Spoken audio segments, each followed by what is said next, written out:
My name is Michele and I'm choosing to use my voice today to help End Rape Now. End Rape Now is an organization of artists, advocates, and academics working to change the conversation about rape, particularly on college campuses. End Rape Now was founded by someone that I'm very proud to call my personal friend, Miss Lydia Billings. When I first met Lydia, she was working on a photography project that she was calling Trigger Warning. And at the time, I'm a little bit embarrassed to admit this, but I remember thinking I had no idea what trigger warning even meant, or what a photography project by this name might entail. But I did know Lydia, and I knew that she was really passionate about it, so that made me want to learn more. After a brief vocabulary lesson, I visited Lydia's website to preview some of her photos. As the website header says, Trigger Warning, the project, is a photographic exploration of rape. However, to me, it's also a lot more than that, because it's not just the images. It's an experience, and it's a beginning, hopefully, of a discussion, both internally with yourself, and ideally, also externally within your community, about the realities of rape that we all face in this world. I still remember my experience at the Trigger Warning Gallery show that I attended back in November of 2013. On the walls were, of course, Lydia's photos, which, if you haven't seen them, are mostly intimate portraits of survivors. Some are clearly emotional, others are more stoic.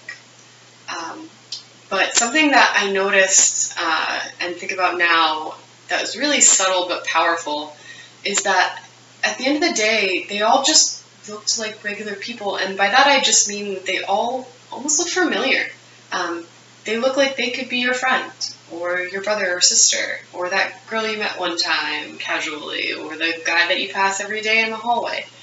And typically when you hear about rape, it's in the form of statistics. 1 in 5 women will be raped at some point in her life, or women in college are 3 times more likely to be raped than women in general. And these are shocking and horrifying facts, to be sure. But when you start to see rape in the way that Trigger Warning and other similar artistic projects allow you to see it, it just becomes so much more real that behind those numbers, those are real people. These may be people that you know and love, but they also might not. And it's important to still remember and think about these people that way. They're just like you. They are just like those people that you do know and love. And they did not ask for this to happen. They did not deserve this. But what they do deserve is to be treated with dignity and respect, and for us to recognize that they are more than this experience that they have survived.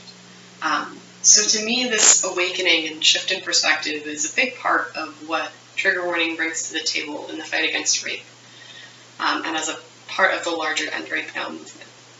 It's also created within me a greater willingness to have conversations about rape, which is really important because for something that affects so many, it's something that's spoken about openly by so few, and that silence, I truly believe, is part of the problem.